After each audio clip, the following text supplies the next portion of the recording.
Shalom, Israel. Shalom, brother, not son. Back with another video. All right, we're gonna get back into the 12 tribes breakdown tonight, right?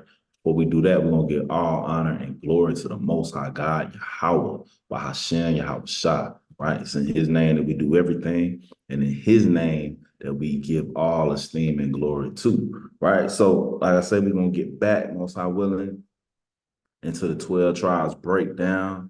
All right, tonight we're gonna talk a little bit about Ephraim. Well, a little bit about everybody, but in particular Ephraim. All right, so let me go to the Bible. All right, Ephraim is who we associate today with your who you would say is a Puerto Rican. All right, they come from the tribe of Ephraim, and tonight we're gonna try our best to prove that. All right, so Ephraim is the younger son out of Joseph's two sons. He had two sons, Ephraim and Manasseh. All right, Ephraim is the younger son. That's your Puerto Ricans today. Manasseh is who we associate with the Cubans. All right, even though you got some other tribes there, particularly the people that are in that place are from the tribe of Manasseh. And particularly the people that are in that place called Puerto Rico are. All right, real quick, let's go to this. You see me pull it up right here. Okay, so you can see it. Hopefully you can see it well. All right, this is from the book, The Unknown Catacomb. All right, let me see. I put this book up some time ago during story time. You can't see that. That's it right there. The Unknown Catacomb, right? It's by Antonio Ferruru. All right, you can get it.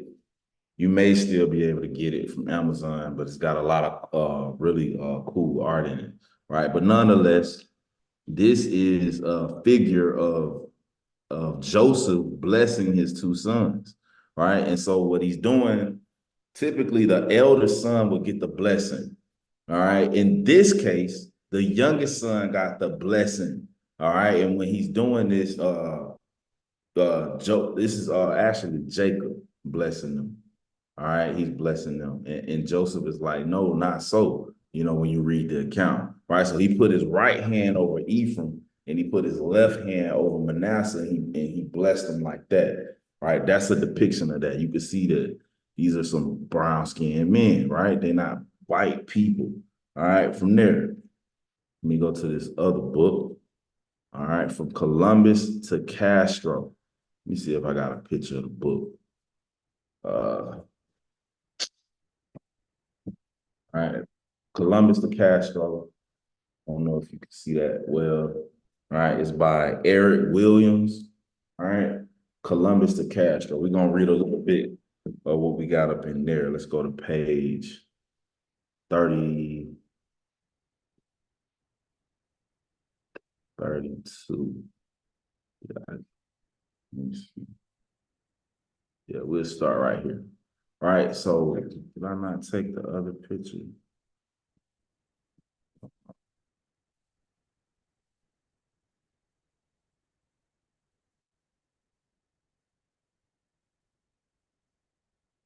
Well, let me read it because I left a part of the book out that I wanted to read. Hold on, let me just read it from the book. It's just a small part, right? So it says in page 31, it says the slave trade in the Caribbean thus began as outward and not inward cargoes taken from, and you can see this part, right? So the slave trade in the Caribbean, right? The Caribbean is where Puerto Rico is. All right. So why am I saying this? Because we read Deuteronomy chapter 28 and particularly verse 68 to identify that the children of Israel all went into slavery on slave ships.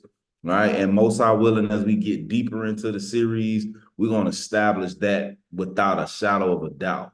Right. That the so-called Hispanics and so-called Native Americans did go into slavery on slave ships. We talked about it briefly in the first part of this series, right? So it said their cargo, then it started as outward cargo and not inward cargo.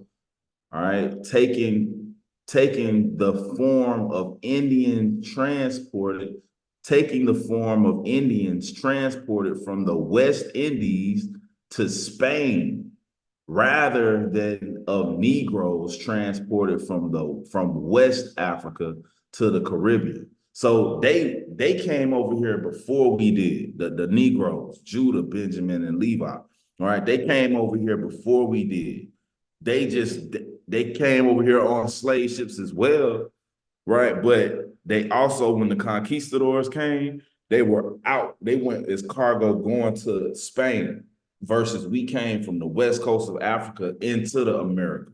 All right. It says, in the meantime, however, the Pope had enjoyed on the Spanish sovereigns the duty of treating the Indians kindly and converting them to Catholicism. That's why you got a lot of Northern Kingdom, in particular, the Hispanics that are Catholics, because of this right here.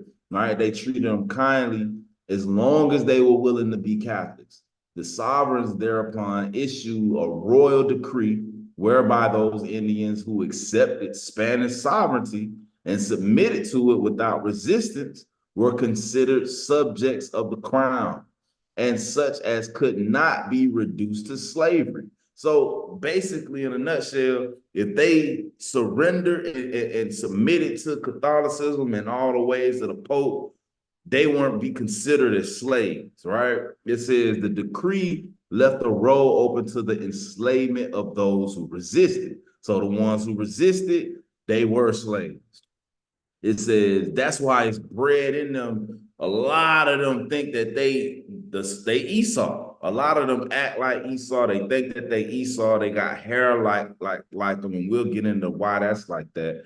But that's why they act that way, because it was a form and a sense of survival that they was dealing with, right? It says the legal basis for slavery became the infamous requisition read out by a notary to natives who did not understand Spanish. So basically, you had somebody reading to them. If you become Catholic, you can be treated as the crown, right? You be treated as a regular citizen. If you resist, you'll be killed. The others were to be treated as free men and employed for wages.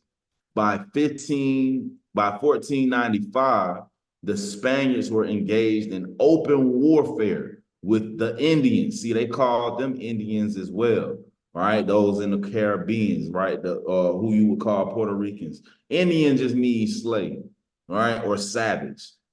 It says naked, armed only with bows and arrows. The Indians were no match for the Spanish crossbows, knives, artillery, cavalry, and the dogs trained by the Spaniards to hunt them down. Thoroughly terrorized, the Indians were subjected to the payment of a tribute amounting to form amounting to from 1/2 to 2/3 of an ounce of gold every 3 months in the case of those who live near the mines, and 25 pounds of cotton for those who did not. So they had to pick cotton too, just like we did. All right. It's no different. They suffered the same way that we did. All right. Let me get a quick precept and we'll come back to this. All right. The children of Israel and the children of Judah suffered together. Jeremiah and chapter 50 and verse 33, I want to say. Yep, it says, thus saith the Lord of hosts, the children of Israel and the children of Judah were oppressed together, right? The children of Israel being northern kingdom, the children of Judah being southern kingdom. The Hispanics and Native Americans and the so-called blacks were oppressed together. All that took them captive held them fast.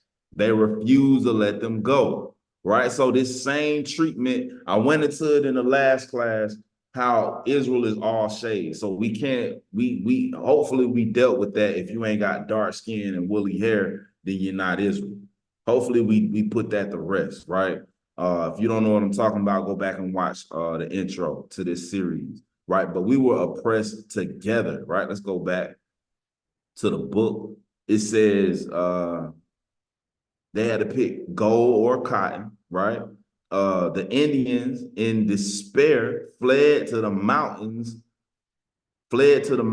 abandoned all cultivation, and preferred to starve to death. One of their chiefs offered to put an enormous tract of land under cultivation for grain if only Columbus would not demand gold. Columbus refused but agreed to reduce the tribute to one half. Even this was too much. Wallace Columbus and Las Casas, after him, grossly exaggerated the numbers of the Indians' population. There is no doubt that the population of Hispaniola was reduced by at least two-thirds as a result of the war and the imposition of the tribute. So they killed two-thirds of these people.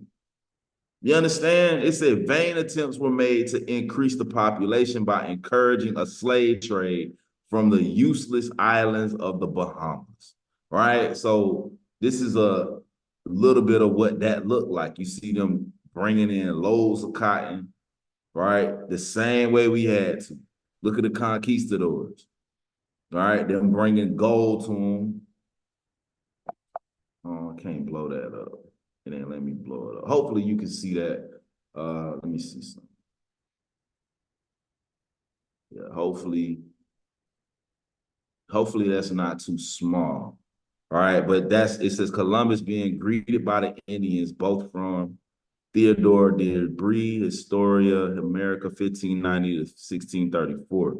Spaniards mining gold, right? The Spaniards over here, they ain't mining nothing. They got us mining the gold, right? So from there, let's go to Deuteronomy 28. So these Edomites came and enslaved them. They put them people in slavery, right? Let's go to Deuteronomy chapter 28. The same way the so-called blacks were put in slavery. Deuteronomy 28 and verse 49. It says, the Lord shall bring a nation against thee from far, from the end of the earth, as swift as the eagle flight, a nation whose tongue thou shalt not understand. This happened to the Puerto Ricans, right? The Ephraimites. They weren't speaking Spanish, right? The Spanish conquistadors came and made them speak Spanish. You understand? What's the symbol for the Spanish? The eagle. It's plain, right? From there. And Spain was on the other side of the earth as well, like it's saying right there, from the end of the earth. From there, let's go to right. So a common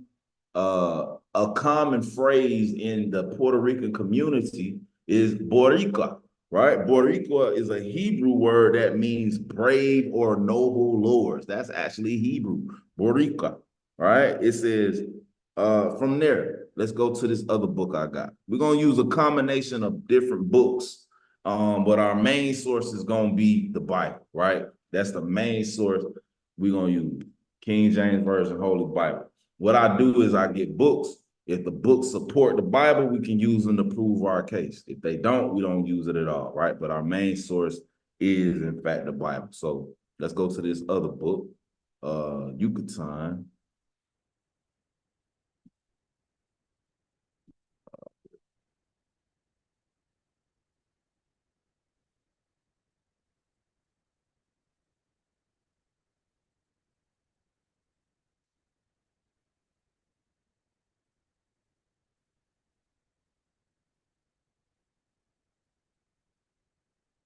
Hold on. Let me see something.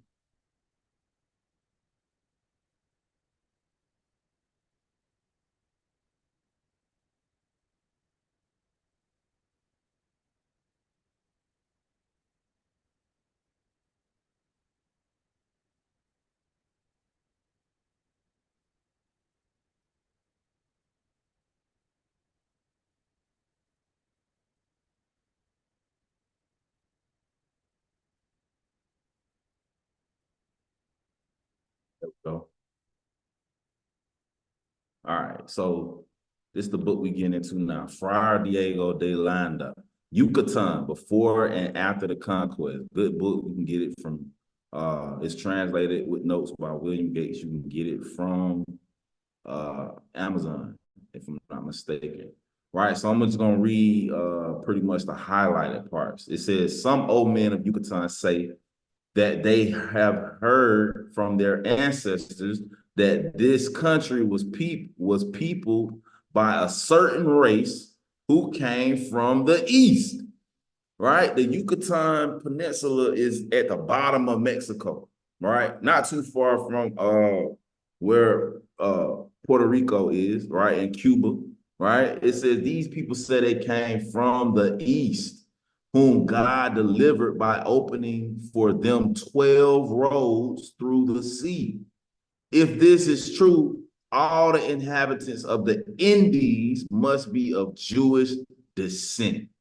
Well, wouldn't you say, huh? The scholars know. It says because the Straits of Magellan have been passed, they must have spread over more than 2,000 leagues of territory now governed by Spain.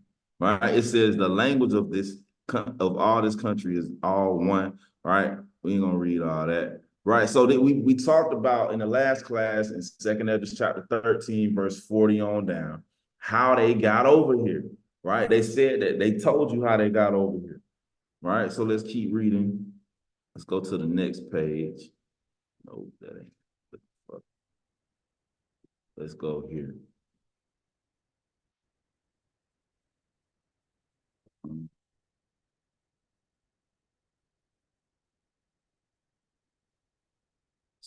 Oh, is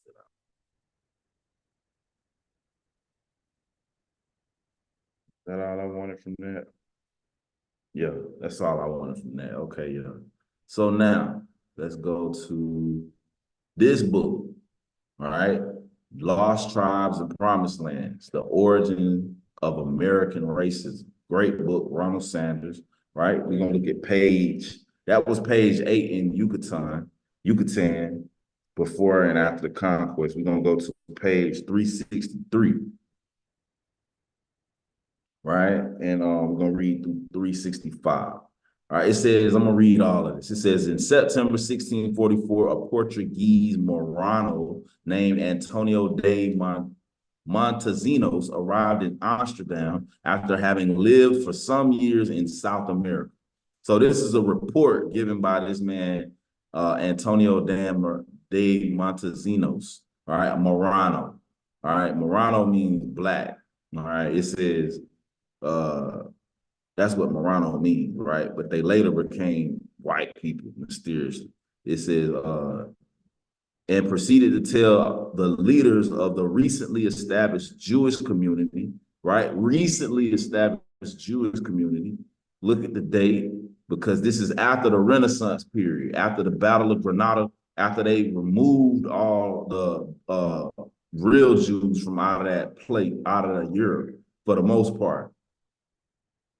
Excuse me, it says community there, a story that caused them to think of him as a latter-day Eldad the Danite. They call him a Danite. 2.5 years before, he told them while traveling in the wild mountains of Quito, he had heard some of his Indian guides remark that the natives of that country deserved all the suffering they had undergone at the hands of the Spaniards. Well, they understood that it was judgment because of the curses. It says when he asked them to explain why they thought such a thing, they had replied mysteriously that it was because we so badly treated a holy people, the greatest in the world. Talking about the beef between them and Southern Kingdom. Nothing more had been offered by them on this point. But later in the same conversation, Francisco, one of the Indian guys, had declared that his countrymen would be avenged upon the Spaniards in time anyway, by means of a people now hidden. The two references apparently were to the same people, but Montesinos, not seeing their full meaning in that moment, had put the whole matter out of his mind for the time being. So they basically, these Indian guys was letting this man know, look, we the people of God. Y'all looking at us as like Indians, but we know we the people of God. Watch, it's gonna say it. It says, upon his return to Cartagena, the Judaizing Montesinos had found himself accused by the Inquisition and put in prison. Praying for salvation in his cell one day, he was reciting what was by then a standard formula. Right? So he had a prayer that he prayed. Let me get the next page. Nope.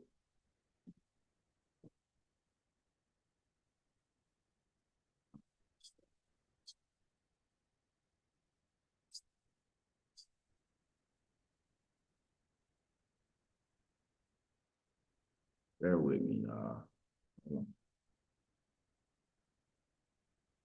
Try to have this all in order.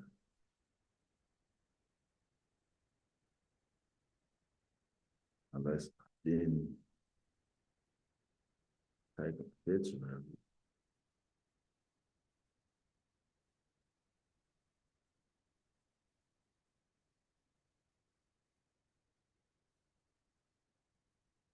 Hold on.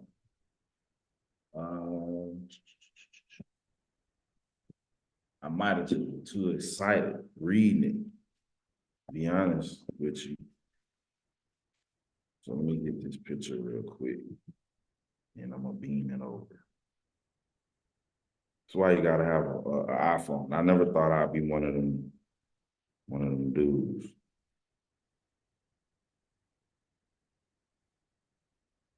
But get it now.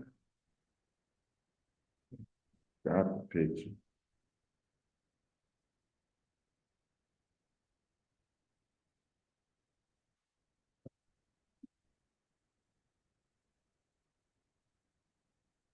So we just going to the next page.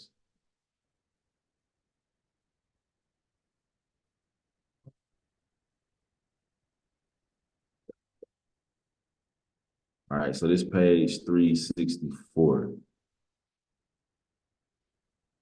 All right, so it says among the New World Moreno. So this is his prayer that he was reciting. It says, among the New World Morenos, blessed be the name of the Lord, who has not made me an idolater, a barbarian, a Negro, an Indian. All right, when suddenly he stopped, it says be stopped, but that's a typo. When suddenly he stopped, those Indians, he told himself, they are Hebrews, right? Pondering this thought incredulously and yet with growing conviction, he resolved that if he ever was released, he would seek out the Indian Francisco and try to learn the truth. So he was like, if I ever get out of prison, I'm gonna go and find that man who told me that they was the Hebrews, right? It says Montezino's story, unclear as to the circumstances of his incarceration, is equally unclear to those of his release. They don't know how he got out of jail, but released he was. And he immediately went to Francisco, revealing himself as a Jew. Montesinos proclaimed his conviction that Francisco's hidden people were of the same race as he. So is the crowd that counts. He like, look, y'all the people too, right? Watch this. It says, would Francisco lead him to them?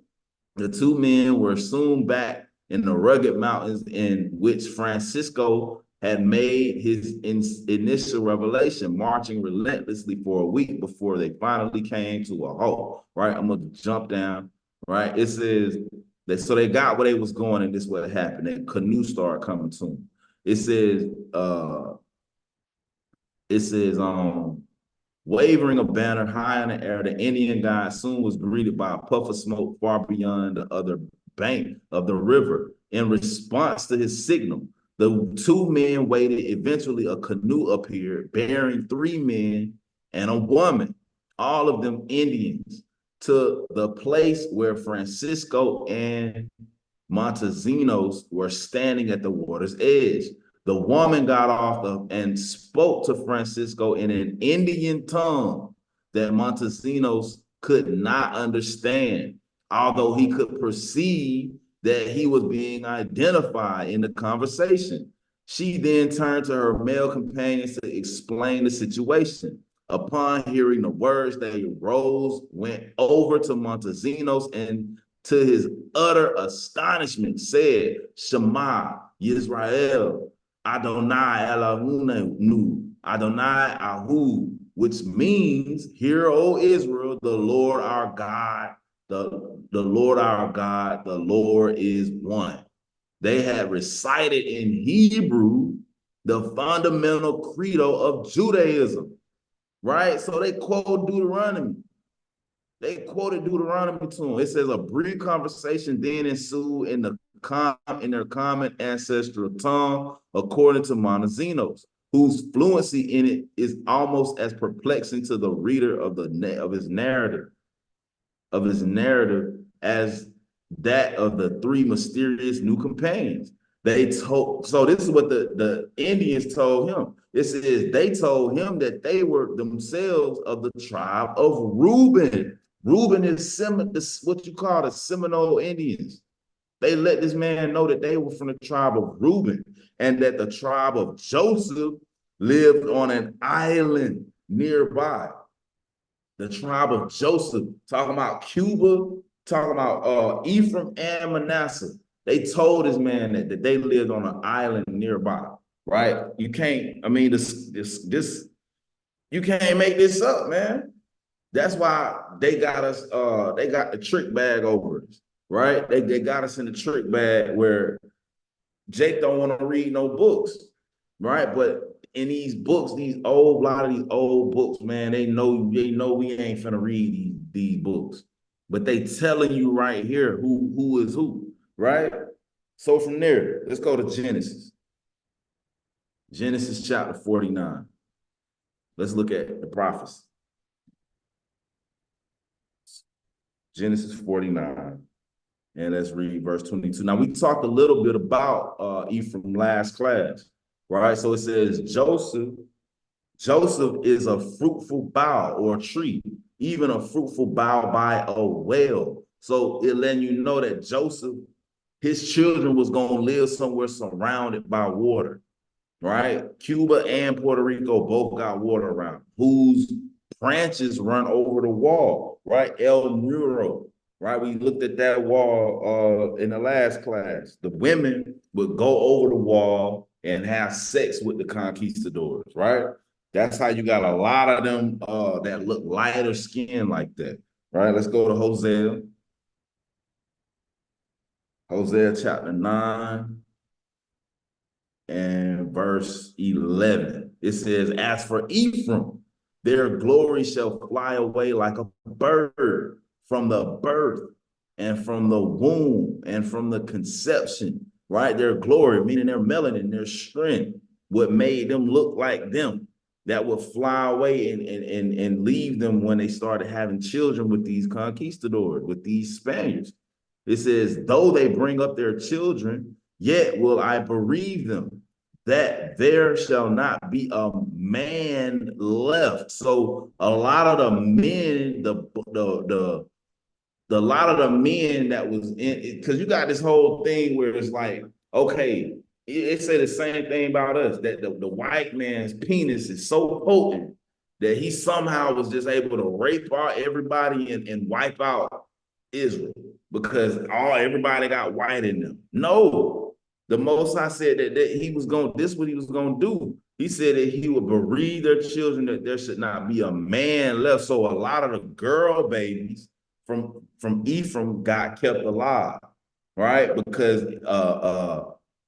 Israelite can have sex with a heathen, and that baby is going to be an Israelite. An Israelite man can have sex with a heathen woman, and that baby is going to still be an Israelite. But what a lot of the men died, a lot of the boy babies died.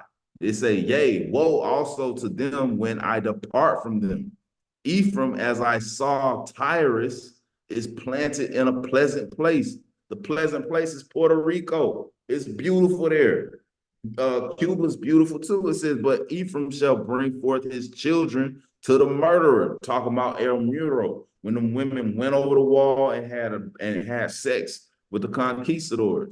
Give them, O Lord, what wilt thou give? Give them a miscarrying womb and dry breath. So a lot of them babies died.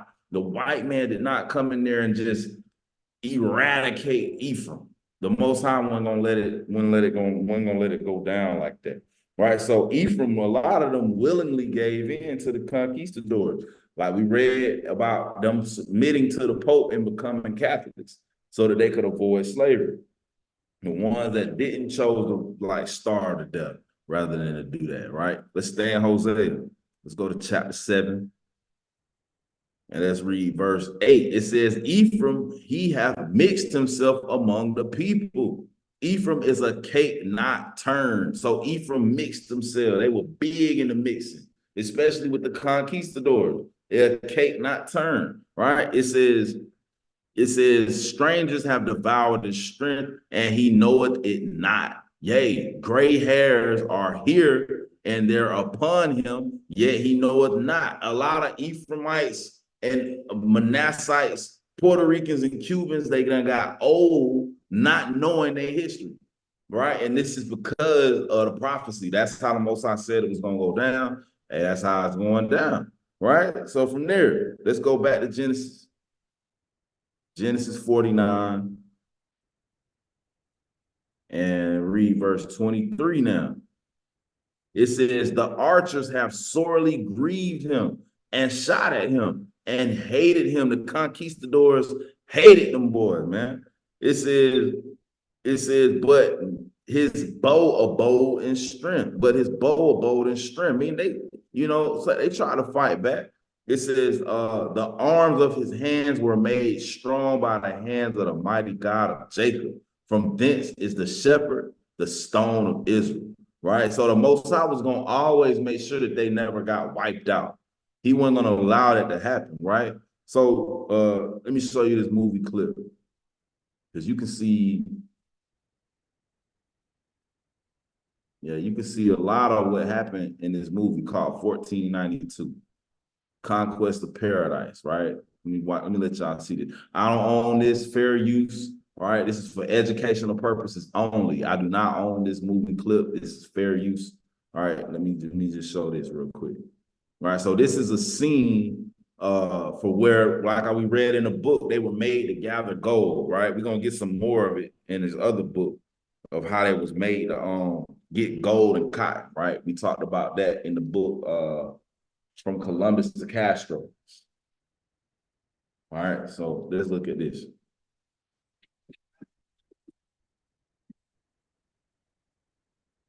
I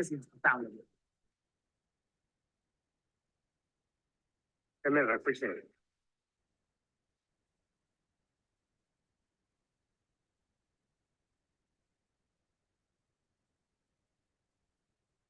He's lying. Tell him. His hand. They're gone. I do so. Tell them. No, they're hiding the gold from us.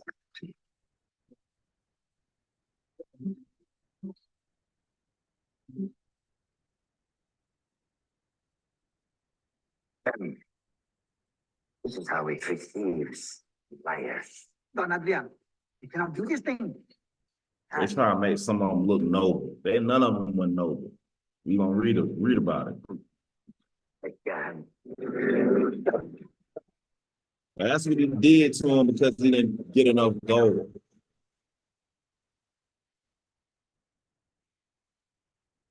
In one act of brutality, you have created chaos.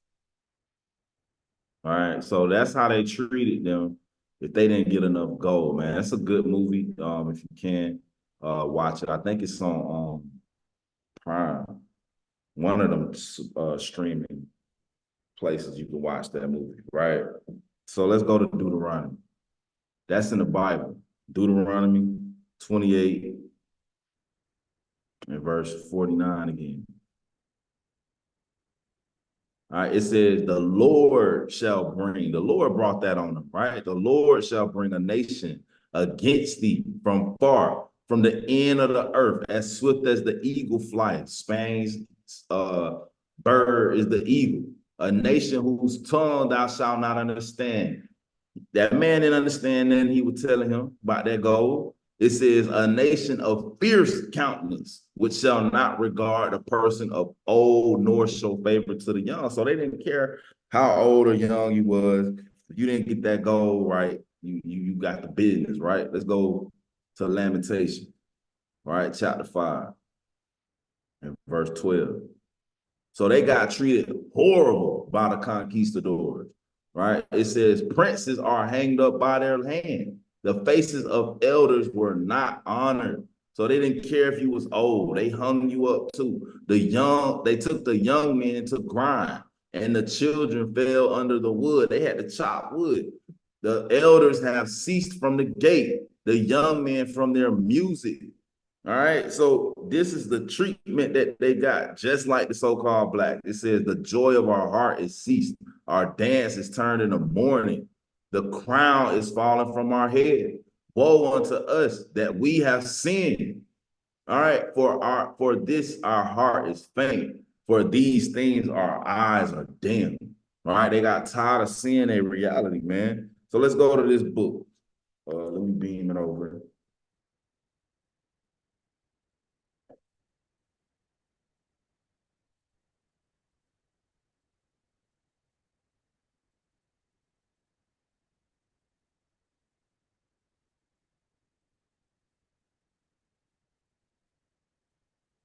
All right, so we're gonna look in this book now. I'm gonna read a little bit.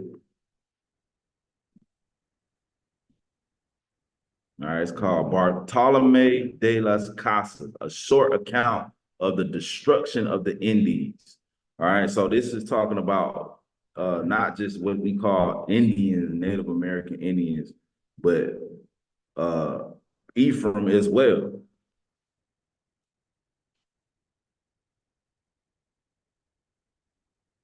All right, let me go inside the book. We're gonna read page 15. All right, Hispaniola. All right, it says this is talking about the conquistadors. They forced their way into native settlements, slaughtering everyone they found there, including small children, old men, pregnant women, and even women who had just given birth. They hacked them to pieces, slicing open their bellies with their swords as though they were so many sheep herded into a pen. They even laid wages on whether they could manage to slice a man in two at a stroke. So they betting like, man, I bet I can cut his ass in half with one swing. That's the kind of stuff they was doing, or cut an individual's head from his body, or disembowel him with a single blow of their axes. They grabbed suckling infants by their feet and ripped them from their mother's breast, dashed them headlong against the rocks. Others, laughing and joking all the while, threw them over their shoulders into a river, shouting, "Wriggle, you little perisher." Man, they slaughter anyone and everyone in their path, and on occasion running through a mother and her baby with a single thrust of their sword. They spare no one, erecting especially wide gibbets on which they could string their victims up with their feet just off the ground and then burn them alive, 13 at a time. That's what we read in Lamentation. They hang them up by their necks, right? It's hard to read, man. In honor of our Savior and the 12 apostles, or tie a drawstring to their bodies and set fire to. Some they chose to keep alive and simply cut their wrists, leaving their hands dangling, saying to them, "Take this letter," meaning that their sorry condition would act as a warning to those hiding in the hills. The way they normally dealt with the native leaders and nobles was to tie them to a kind of griddle consisting of sticks resting on pitchforks driven into the ground and then grill them over a slow fire, with the result that they howled in agony and despair as they die a lingering death. So that's the kind of treatment they got done. The children, the old, fat, skinny, pretty, beautiful, they all got treated the same by these wicked Edomites, right? It didn't matter how you look. They got a picture in here. Let me send that over real quick. This is what Lamentations is talking about, right? When they say they hanged them up by their necks.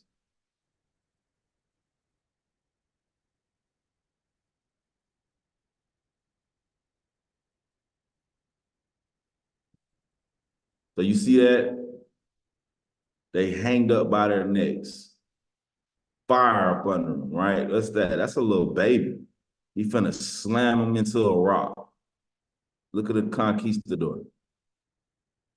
Look at our women. Sisters, y'all be thinking that y'all ain't gonna get it like we gonna get it. Y'all gonna get it too. So you better get your spirit built up because y'all gonna catch it too. Right? It says they spared no one, erecting especially wide gibbets on which they could string their victims up with their feet just off the ground and then burn them alive. Right. So that's the kind of treatment they got done to them. Let's go back to the Bible. So you can see the conquistadors hated them. So my so-called Puerto Rican brothers, that heritage, that ain't your heritage. You got nothing to be proud of, right? To be speaking Spanish. The fact that you speak Spanish is evidence that you were conquered, right? It's evidence that you were conquered, right? Let's go to Genesis 49. Nothing to be proud of to be a so-called Puerto Rican, right? You are Ephraimite. Genesis 49 and verse 23. It says, the archers have sorely grieved him and shot at him. Right? It says, and hated him. The conquistadors hated them. Right? It says, but his bow abode in strength, and his arms of his hands were made strong by the hands of the mighty God of Jacob. From thence is the shepherd and the stone of Israel. Even by God, by the God of thy father, who shall help thee, and by the Almighty, who shall bless thee with blessings of heaven above, blessings of deep that lieth under, blessings of the breast and of the womb, meaning they would always have a lot of children. The blessing of thy father hath prevailed above the blessings of my progenitors unto the utmost bound of the everlasting hills. They shall be on the head of Joseph and on the crown of the head of him that was separated from his brethren. Meaning Joseph was going to have the most offspring out of all the his other brothers, right? Let's go to Deuteronomy now. And that's what you see with Manasseh and Ephraim, the so-called Cubans and Puerto Ricans. There's more of them than it is of any of us, right? That was prophesied to be that way. Deuteronomy 33. So it's about Ephraim, but it's really kind of about Ephraim and Manasseh because they brothers. So a lot of what happened to each other happened to the both of them. Right? Deuteronomy 33 and verse 17. All right, it says, his glory is like the firstling of his bullock, and his horns are like the horns of unicorns, right? When they say unicorn, it's talking about a rhino, right? It says, with them he shall push the people together to the ends of the earth. Ephraim and Manasseh would lead Israel to the ends of the earth, to the other side of the world, the west, right? It says, and they are the 10,000s of Ephraim, and they are the thousands of Manasseh. So it's more Puerto Ricans than it is Cubans, right? The ends of the earth, right? And that's going into how their land will be blessed, right? We'll get into them, Zebulun and Issachar and them later on, right? But they would lead, Ephraim, Manasseh would lead the people to the ends of the earth, right? And like we read in Hosea 9:13, he be planted in a pleasant place, surrounded by water. Cuba and Puerto Rico, same way, same thing, right? From there, Let me see. So they led them over there. Let's go back to Hosea. Hosea chapter 11 and verse 10. It says, they shall walk after the Lord. He shall roar like a lion. When he shall roar, the children shall tremble from the west. Right? Ephraim would be in the west. Israel, the children of Israel would be in the west. Right? Let's go from there. Let's go to Hosea chapter 4. It's letting you know that the children of Israel is going to be in the west primarily. That's why when we make the 12 tribes chart, it's primarily dealing with the western parts of the world, because Israel primarily is in the west, right? Let's go back. Let's go to Hosea 4